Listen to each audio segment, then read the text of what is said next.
Antologi Pembacaan Firman Tuhan yang Maha Kuasa.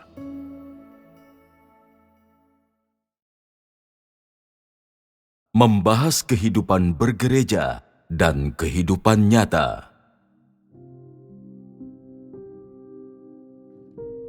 Manusia merasa bahwa mereka hanya mampu berubah dalam kehidupan bergereja.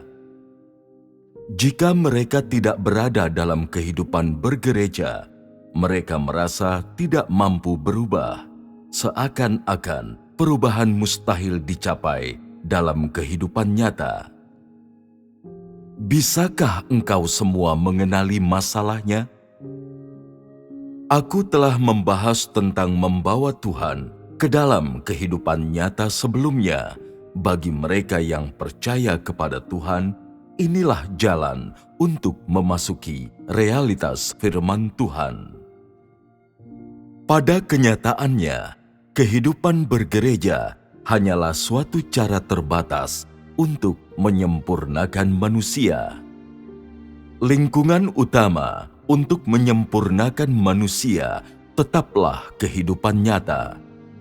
Inilah penerapan dan pelatihan nyata yang aku bicarakan, yang memungkinkan manusia mencapai hidup kemanusiaan yang normal dan hidup dalam keserupaan dengan manusia sejati dalam kehidupan sehari-hari. Di satu sisi, orang harus belajar untuk meningkatkan tingkat pendidikannya sendiri, memahami firman Tuhan, dan mencapai kemampuan untuk menerima. Di sisi lain, orang harus diperlengkapi dengan pengetahuan dasar yang diperlukan untuk hidup sebagai manusia demi memperoleh wawasan dan nalar kemanusiaan normal. Karena manusia hampir seluruhnya kurang dalam area-area ini. Selain itu, seseorang juga harus datang untuk mengecap firman Tuhan melalui kehidupan bergereja dan berangsur-angsur memiliki pemahaman yang jelas tentang kebenaran. Mengapa dikatakan bahwa dalam mempercayai Tuhan, seseorang harus membawa Tuhan ke dalam kehidupan nyata? Bukan kehidupan bergereja saja yang mengubah manusia. Yang lebih penting, manusia harus memasuki realitas dalam kehidupan nyata. Engkau semua dahulu selalu membicarakan tentang kondisi rohanimu dan hal-hal rohani, sementara mengabaikan penerapan banyak hal dalam kehidupan nyata, serta mengabaikan jalan masukmu ke dalamnya. Engkau menulis setiap hari, engkau mendengarkan setiap hari, dan engkau membaca setiap hari. Engkau bahkan berdoa saat memasak. Oh Tuhan, semoga Engkau menjadi hidupku di dalamku. Bagaimanapun hari ini berlangsung, kumohon berkatilah dan cerahkanlah aku. Apapun yang Engkau cerahkan bagiku hari ini, izinkan aku memahaminya saat ini, agar firman-Mu dapat menjadi kehidupanku. Engkau juga berdoa saat makan malam. Oh Tuhan, Engkau menganugerahkan makanan ini untuk kami. Semoga Engkau memberkati kami. Amin. Semoga kami hidup oleh-Mu. Semoga Engkau beserta kami. Amin. Setelah selesai makan malam dan mencuci piring, engkau mulai mengoceh lagi. Oh Tuhan, akulah mangkuk ini. Kami telah dirusak oleh iblis dan sekarang menjadi seperti mangkuk bekas pakai yang harus ditahirkan dengan air. Engkaulah air itu, dan firman-Mu adalah air hidup yang membekali hidupku. Tanpa kau sadari, waktu tidur telah tiba dan kau mulai mengoceh lagi. Oh Tuhan, Engkau telah memberkatiku dan membimbingku sepanjang hari ini. Aku sangat bersyukur kepadamu. Beginilah caranya Engkau melewati hari ini, kemudian Engkau beranjak tidur. Sebagian besar orang hidup seperti ini setiap hari, bahkan hingga saat ini mereka mengabaikan jalan masuk yang sebenarnya, hanya berfokus pada memanjatkan kata-kata indah dalam doa mereka. Inilah hidup manusia sebelumnya, inilah hidup lama mereka. Sebagian besar manusia seperti ini, mereka kurang pelatihan nyata dan mereka hanya mengalami sangat sedikit perubahan nyata. Mereka hanya memanjatkan kata-kata indah dalam doa mereka, mendekati Tuhan melalui kata-kata mereka belaka, tetapi tidak memiliki kedalaman dalam pemahaman mereka. Mari kita ambil contoh yang paling sederhana. Merapikan rumahmu. Engkau melihat rumahmu berantakan, jadi engkau pun duduk dan berdoa. Oh Tuhan, lihatlah kerusakan yang iblis timpakan atas diriku. Aku sama kotornya dengan rumah ini. Oh Tuhan, aku sungguh-sungguh memuji dan bersyukur kepadamu. Tanpa keselamatan dan pencerahanmu, aku tidak akan menyadari kenyataan ini. Engkau hanya duduk di sana dan terus mengoceh, berdoa lama sekali, kemudian bersikap seolah-olah tidak ada yang terjadi. Seakan-akan engkau seorang wanita tua yang cerewet. Engkau melewati kehidupan rohanimu dengan cara ini, sama sekali tanpa memiliki jalan masuk sejati ke dalam realitas. Dengan terlalu banyak penerapan yang dangkal, memasuki pelatihan nyata melibatkan kehidupan nyata manusia dan kesulitan nyata mereka. Hanya inilah cara mereka berubah.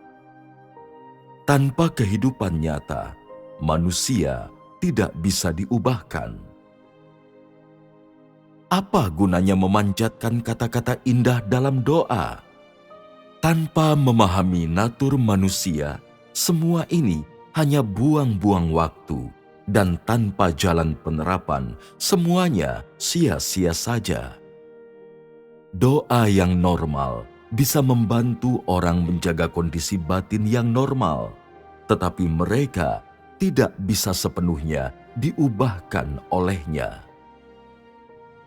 Mengenali kebenaran diri sendiri, arogansi, keangkuhan, kesombongan, dan mengenali watak rusak manusia, pengetahuan tentang hal-hal ini tidak diperoleh melalui berdoa. Ini ditemukan lewat mengecap firman Tuhan dan diketahui melalui pencerahan Roh Kudus dalam kehidupan nyata. Manusia saat ini semuanya mampu berbicara dengan baik, dan mereka telah mendengarkan khotbah yang paling muluk, lebih muluk-muluk daripada khotbah-khotbah lain di sepanjang segala zaman. Tetapi sangat sedikit darinya yang benar-benar diterapkan dalam kehidupan nyata mereka. Dengan kata lain, tidak ada Tuhan dalam kehidupan nyata manusia. Mereka tidak memiliki kehidupan manusia baru setelah perubahan. Mereka tidak hidup dalam kebenaran dalam kehidupan nyata, dan mereka juga tidak membawa Tuhan ke dalam kehidupan nyata. Mereka hidup bagaikan anak-anak neraka. Bukankah ini penyimpangan yang terang-terangan? Untuk memulihkan keserupaan dengan manusia normal, yaitu untuk mencapai kemanusiaan yang normal, manusia tidak bisa sekadar menyenangkan Tuhan dengan kata-kata mereka. Mereka hanya merugikan diri mereka sendiri jika melakukannya, dan ini tidak membawa manfaat untuk jalan masuk atau perubahan mereka. Oleh karena itu, untuk mencapai perubahan, manusia harus melakukan penerapan sedikit demi sedikit. Mereka harus masuk perlahan-lahan, mencari dan mengeksplorasi sedikit demi sedikit, masuk dari segi positif dan menjalani kehidupan kebenaran yang nyata, kehidupan orang-orang kudus. Setelah itu, hal-hal nyata, peristiwa nyata, dan lingkungan nyata memungkinkan manusia menjalani pelatihan praktis. Manusia tidak diwajibkan memanjatkan kata-kata indah. Sebaliknya, mereka harus berlatih dalam lingkungan nyata. Manusia pertama-tama menyadari bahwa mereka berkualitas rendah. Lalu mereka makan dan minum firman Tuhan dengan normal, serta masuk dan melakukan penerapan dengan normal. Hanya dengan cara inilah mereka dapat mencapai realitas, dan dengan cara inilah jalan masuk dapat berlangsung semakin pesat. Untuk mengubah manusia harus ada kepraktisan. Mereka harus berlatih dengan hal-hal nyata, peristiwa nyata, dan lingkungan nyata.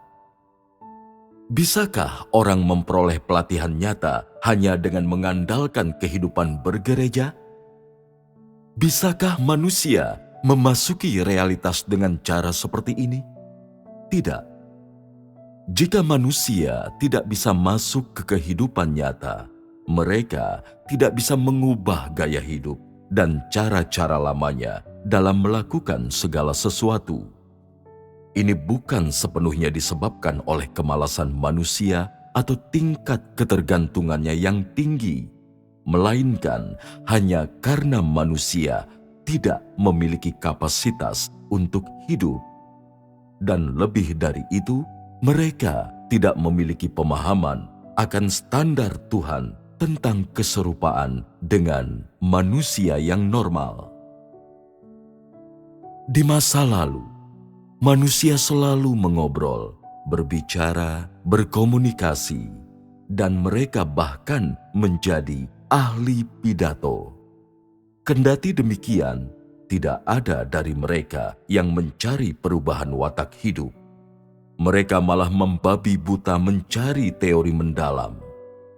Oleh karena itu, manusia zaman sekarang harus mengubah gaya beragama dalam kepercayaan kepada Tuhan dalam hidup mereka. Mereka harus memasuki penerapan dengan berfokus pada satu peristiwa, satu hal, satu orang. Mereka harus melakukannya dengan fokus. Hanya dengan begitu, mereka bisa memperoleh hasil.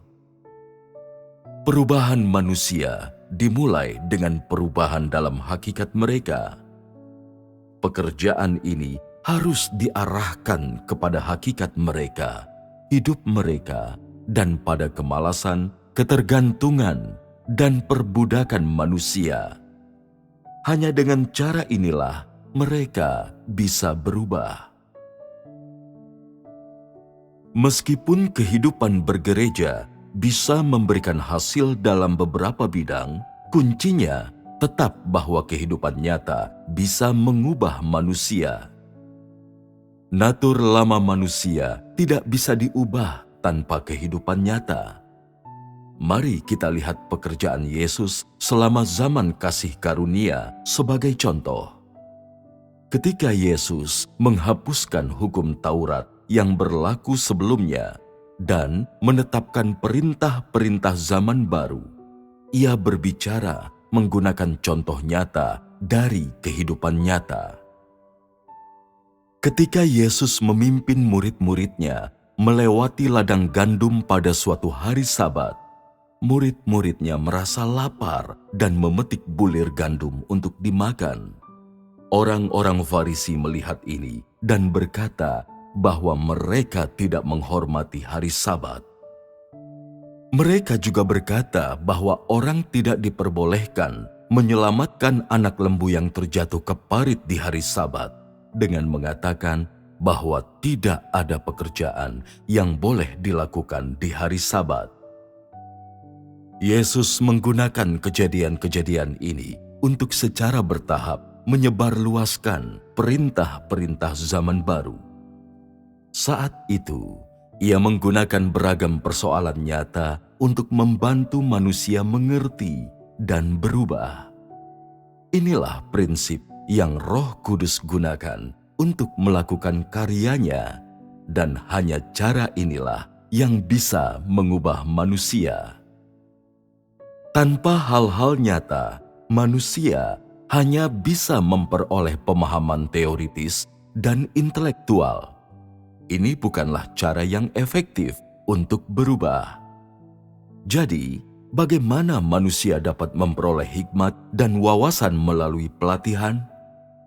Bisakah manusia memperoleh hikmat dan wawasan hanya dari mendengar, membaca, dan meningkatkan pengetahuannya? Bagaimana hal ini mungkin terjadi? Manusia harus berusaha memahami dan mengalami dalam kehidupan nyata. Oleh karena itu, orang harus berlatih dan tidak boleh menjauh dari kehidupan nyata. Manusia harus memperhatikan berbagai aspek yang berbeda dan memiliki jalan masuk dalam berbagai aspek, tingkat pendidikan, keekspresifan, kemampuan untuk melihat berbagai hal, kemampuan membedakan dan memahami berbagai hal, kemampuan untuk memahami firman Tuhan, akal sehat, dan aturan kemanusiaan, serta hal-hal lain terkait dengan kemanusiaan yang dengannya manusia harus diperlengkapi. Setelah pemahaman diperoleh, manusia harus berfokus pada jalan masuk, dan baru setelah inilah perubahan bisa diperoleh. Jika seseorang telah memperoleh pemahaman, tetapi mengabaikan penerapan, bagaimana perubahan bisa terjadi? Sekarang manusia telah memahami banyak hal, tetapi mereka tidak hidup dalam realitas. Dengan demikian, mereka hanya memiliki sedikit pemahaman substantif akan firman Tuhan. Engkau baru mengalami sedikit pencerahan. Engkau hanya menerima sedikit penerangan dari Roh Kudus, tetapi engkau tidak memiliki jalan masuk ke dalam kehidupan nyata, atau bahkan tidak peduli tentang jalan masuk. Dengan demikian, perubahanmu kurang. Setelah lama berselang, manusia telah banyak mengerti. Mereka mampu berbicara banyak tentang pengetahuan teori mereka, tetapi watak lahiriah mereka tetap sama, dan kualitas asli mereka sama saja tanpa peningkatan sedikit pun. Jika demikian halnya, kapan engkau akhirnya akan masuk? Kehidupan bergereja hanyalah satu jenis kehidupan di mana manusia berkumpul untuk mengecap firman Tuhan, dan hal ini hanya merupakan sebagian kecil dari kehidupan seseorang. Andaikan kehidupan nyata seseorang juga bisa seperti kehidupan bergerejanya, termasuk kehidupan rohani yang normal, mengecap firman Tuhan dengan normal, berdoa, dan mendekatkan diri kepada Tuhan dengan normal, menjalani kehidupan nyata di mana semuanya dilakukan sesuai dengan kehendak Tuhan, menjalani kehidupan nyata di mana segala sesuatu dilakukan selaras dengan kebenaran, menjalani kehidupan penerapan doa yang nyata dan praktik menenangkan diri di hadapan Tuhan, berlatih menyanyikan kidung pujian dan menari, maka hanya kehidupan seperti inilah yang akan membawa manusia ke dalam kehidupan firman Tuhan. Kebanyakan orang hanya berfokus pada beberapa jam kehidupan bergereja mereka tanpa memelihara hidup mereka di luar jam-jam tersebut.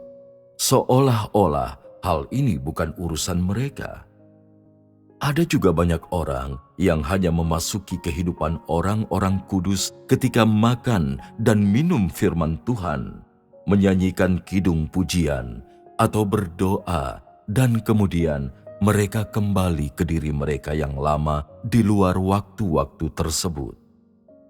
Hidup semacam ini tidak bisa mengubah manusia, apalagi menjadikan mereka mengenal Tuhan. Dalam mempercayai Tuhan, jika manusia menginginkan perubahan watak, maka mereka tidak boleh melepaskan diri dari kehidupan nyata.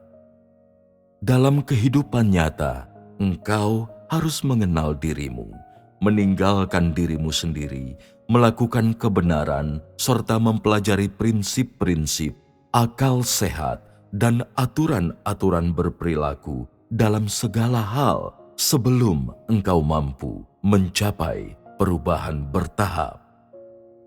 Jika engkau hanya berfokus pada pengetahuan teoretis dan hanya hidup dalam upacara keagamaan tanpa mendalami realitas, tanpa masuk ke dalam kehidupan nyata, engkau tidak akan pernah memasuki realitas. Engkau tidak akan pernah mengenal dirimu sendiri, kebenaran atau Tuhan, dan akan selamanya buta dan abai. Pekerjaan Tuhan dalam menyelamatkan manusia bukanlah untuk memungkinkan mereka menjalani kehidupan manusia yang normal setelah jangka waktu singkat, dan bukan pula untuk mengubah gagasan dan doktrin mereka yang salah.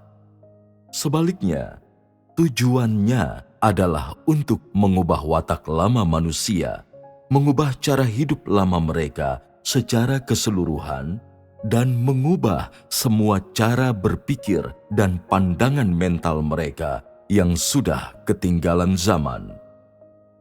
Berfokus hanya pada kehidupan bergereja tidak akan mengubah kebiasaan lama dalam hidup seseorang atau mengubah cara-cara lama yang telah mereka jalani selama bertahun-tahun. Bagaimanapun juga, manusia tidak boleh melepaskan diri dari kehidupan nyata.